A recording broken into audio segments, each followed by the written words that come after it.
2005 में नरेगा नाम का एक कानून पास किया जाता है।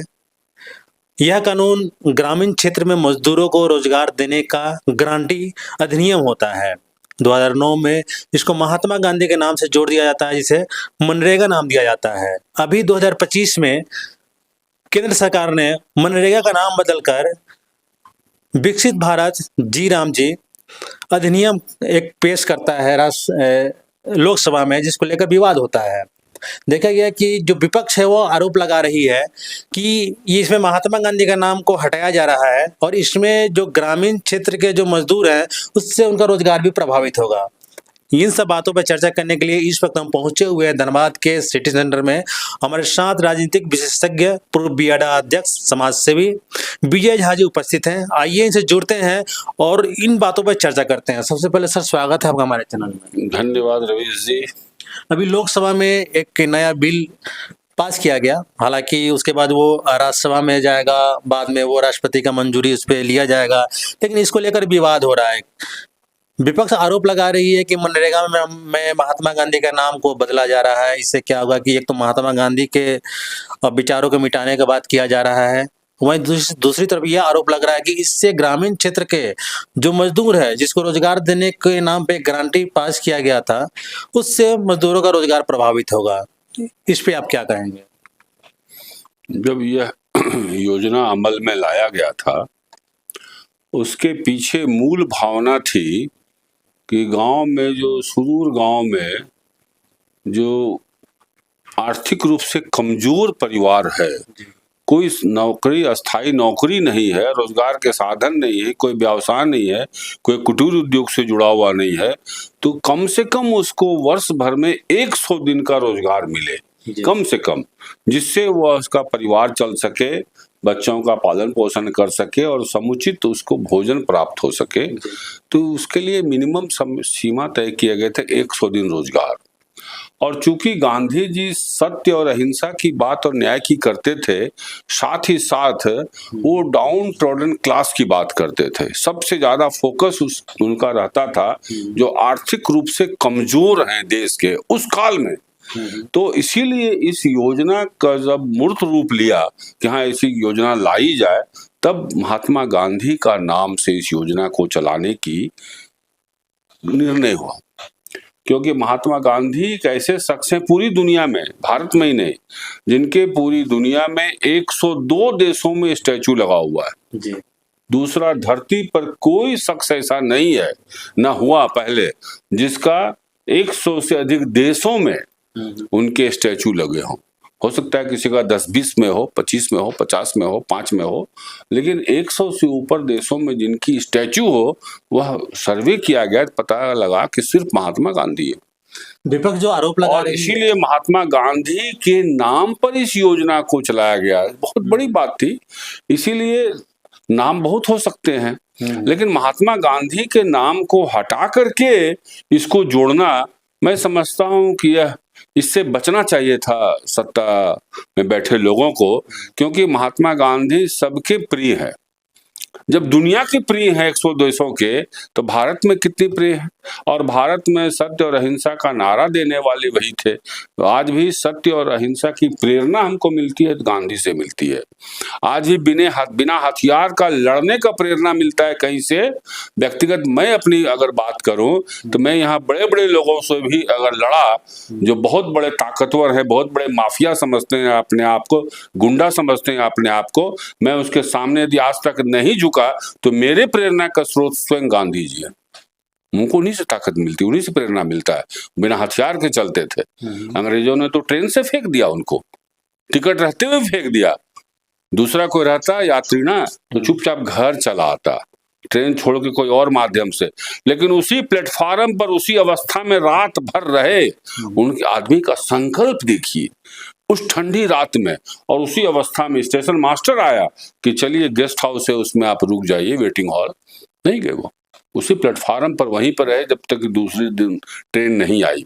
ये मामूली बात नहीं है। कितना व्यक्ति संकल्पित था, अपने आप से संकल्प करता था और उसको पूरा करता था उस काल में जब हम गुलाम हुआ करते थे। आज तो हमारी हैसियत है, हम बोल सकते हैं, चढ़ के बोल सकते हैं, लेकिन गुलाम की क्या हैसियत होती है।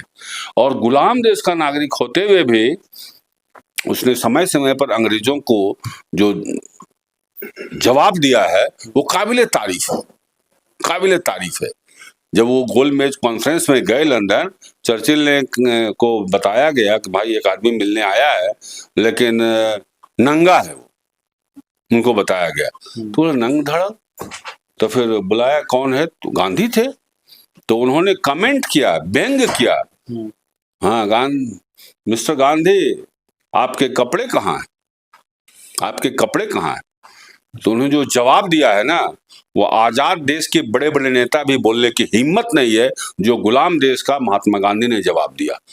उन्होंने कहा मेरे कपड़े तो छोड़िए, मेरे कपड़े तो छोड़िए, पूरे देश के कपड़े आपके लोगों ने चुरा लिए। ये साहस। अभी भी तो नंग धड़ंग करके और हथकड़ी बेड़ी में भेजे गए भारतीय, जवाब दिया क्या सरकार में बैठे बैठे बड़े बड़े 56 इंच वालों ने? घिग्गी बंद गई, आज तक जवाब दिया क्या? तो लेसन लेना चाहिए गांधी से। वह वो गांधी था जो गुलाम देश के होते हुए भी चर्चिल को मुंह पर जवाब देकर के, और चर्चिल की बोलती बंद हो गई थी। ये इतिहास है, ये तो इतिहास है, सब बच्चे पढ़ते हैं हम लोग। उस गांधी का नाम को हटाना मेरे समझ से ये गलत डिसीजन है सरकार का। तो विपक्ष जो आरोप लगा रही है कि महात्मा गांधी के नाम को हटाना, उनके विचारों को एक साजिश के साथ देश से मिटाया जा रहा है, इसलिए हो सकता है सच्चाई है?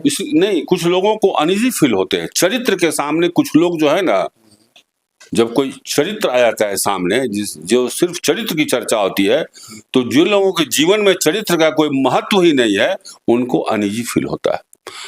उनकी सादगी, उनकी ईमानदारी और देश की अर्थव्यवस्था को देख करके कपड़े को त्याग देना, यह जो उनकी सारी उनके पीछे का जो जीवन था, गांधी जी का जो आज चरित्र हम लोग देखते हैं, पढ़ते हैं, उसके पीछे की जो सब कहानी है, ये सब कुछ लोग अपने आप को अनईजी फील करते हैं क्योंकि वो सादगी में रह नहीं सकते हैं। तो उनको लगता है इसके चरित्र से तुलना होगी तो हम बहुत बौने साबित होंगे, इसलिए इस चरित्र को पहले धूमिल करो। विपक्ष एक और आरोप लगा रही है कि महात्मा गांधी के नाम हटाने का तो साजिश चल रहा है, उनके विचारों को मिटाने का। दूसरा ये आरोप लगा रहे हैं कि अगर विकसित भारत जी राम जी अगर अधिनियम पास हो जाएगा, इससे जो ग्रामीण क्षेत्र के मजदूरों को रोजगार देने को जो गारंटी दिया जाता था, तो मजदूरों को रोजगार नहीं मिल पाएगा। क्या इन बातों में सच्चाई है? हो सकता है सरकार की मंशा हो ऐसा कि हम 100 दिन का रोजगार देने में अब सक्षम नहीं है। उतनी अर्थव्यवस्था की जो स्थिति है, अभी अभी आईएमएफ का रिपोर्ट 15 दिन पहले आईएमएफ ने कहा है कि भारत की अर्थव्यवस्था के जितने आंकड़े हैं वो फर्जी हैं, गलत है। इसीलिए 3 ग्रेड है हर देश का, ABC, उसमें भारत को C ग्रेड दिया गया है। एक तरफ हम अर्थव्यवस्था की दावा करते हैं, विश्व गुरु होने का दावा करते हैं, पूरी अर्थव्यवस्था पिछले 11 साल में बहुत हम आसमान पर पहुंच गए, और दूसरी ओर आईएमएफ ने C ग्रेड दिया। कोई खंडन किया क्या? सरकार में बैठे लोगों ने चुनौती दिया इस ग्रेड को कि हम C ग्रेड के नहीं, हम A ग्रेड के हैं? क्यों नहीं चुनौती दिया? यदि सही था सब बात, यदि सही है आपके विकास का आंकड़ा, तो आपको चुनौती देना चाहिए था। नहीं तो आईएमएफ का जो आंकड़ा है वो उसके आधार पर उसने C ग्रेड दिया है, लेकिन चुनौती तो नहीं दे रहे हैं हमारे सत्ता में बैठे हुए लोग उस आंकड़े को, आईएमएफ ने जो कह रहा है। और ये 10 दिन पहले की बात है। सत्ता में बैठे हुए लोगों का कहना है कि विपक्ष सिर्फ लोगों को गुमराह कर रहे हैं, वो सदन को सिर्फ हंगामा करके उसको ये करना चाह रहे हैं। उनका कहना है कि 2005 में जब इसका स्थापना हुआ तो उस समय महात्मा गांधी का नाम नहीं जोड़ा गया था, कांग्रेस का ही शासन था, यूपीए का शासन था। 2009 में महात्मा गांधी का नाम जोड़ा गया ठीक चुनाव से पहले, तो अभी हट जाएगा तो फिर इसमें कोई क्या? ये मनरेगा योजना आया है, वो मनरेगा का मोह महात्मा को रिप्रेजेंट करता है। वो शुरू से ही ये था, शुरू से। यह गलत कहना है कि 2009 में आया, ये 2005 में ही जब आया था तब ये महात्मा गांधी के नाम पर ही इस योजना की शुरुआत करने की सहमति बनी थी। अच्छा, ये गलत बयानी है।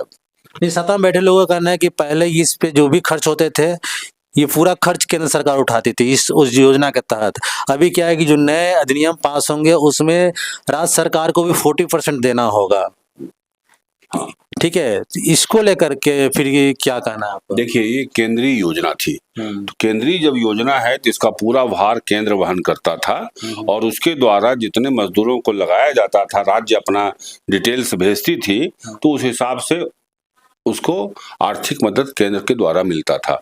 अब चूंकि अब अंदरूनी हालात तो यही है, अर्थव्यवस्था की स्थिति बहुत खराब है और इसीलिए 40% बोझ टालने के लिए अपना अब आर्थिक बोझ राज्य पर टाल दिया जाएगा, तो ये योजना बन रही है, ऐसी साजिश रची जा रही है और धीरे धीरे हमको लगता है कि और भी जगहों से महात्मा गांधी के नाम से कुछ लोगों को एलर्जी है, क्योंकि कुछ लोग गोडसे के पूजक हैं, यह तो सत्य है। गोडसे का मंदिर भी बन गया, आश्चर्य है। हत्यारा का मंदिर बनाने में जब गर्व महसूस हो तो कुछ भी हो सकता है, कुछ भी हो सकता है। आने वाले समय में और महात्मा गांधी पर वैचारिक हमला तो होता ही यत्र, क्योंकि हम लोगों ने यह दृश्य देखा कि गांधी जी का पुतला बना करके और उस पर गोलियां दागी गई, पूरा वायरल हुआ था ये, और जिसने गोलियां दागी उसको पार्टी टिकट दे देती। क्या मैसेज देना चाहते हैं आप? क्या मैसेज है इसके पीछे? तो इसलिए हो सकता है कि गांधी का जो व्यक्तित्व है, कृतित्व है, उससे कुछ लोग अपने आप को, उस लकीर को लंबा नहीं कर सकते हैं, तो उस मिटाने का कोशिश कर रहे हैं।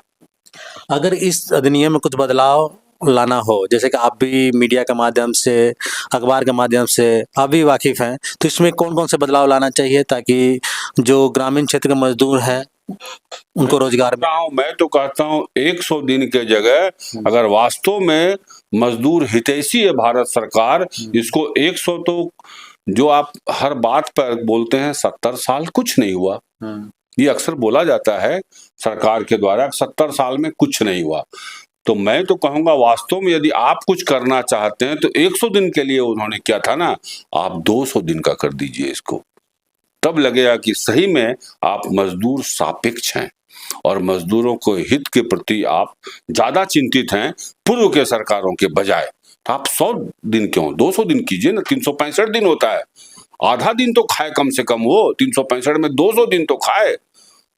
चलिए कुछ नहीं किया उसने, 100 दिन की चिंता की, आप बोलिए मैं तो 365 दिन में से 200 दिन भोजन दूंगा इनको, 200 दिन योजना लगेगा, अब जिसको काम मिलेगा 200 दिन मिलेगा, तब लगता है कि हाँ सही में आप मजदूरों के प्रति चिंतित हैं, हितैषी हैं। बहुत बहुत धन्यवाद। तो ये थे राजनीतिक विशेषज्ञ पूर्व बियाडा अध्यक्ष समाजसेवी विजय झा जी। इनसे हमने जुड़े और जानने का प्रयास किया कि जो विकसित भारत जी राम जी जो अधिनियम, जो पहले मनरेगा के नाम से जाना जाता था, उससे पहले नरेगा के नाम से जाना जाता था, अब विकसित भारत जी राम जी नाम से जाना जाएगा। इससे मजदूरों को जो विपक्ष आरोप लगा रही है कि इससे मजदूर, ग्रामीण क्षेत्र के मजदूर जिनको रोजगार की एक गारंटी प्रदान करती थी, इससे रोजगार के गारंटी प्रभावित होंगे। इस पे हमने विस्तृत से जानने का प्रयास किया। उम्मीद करते हैं आपको इंटरव्यू अच्छा लगा होगा, तो लाइक, कमेंट, शेयर जरूर कीजिएगा। मिलते हैं अगले वीडियो में, तब तक के लिए धन्यवाद।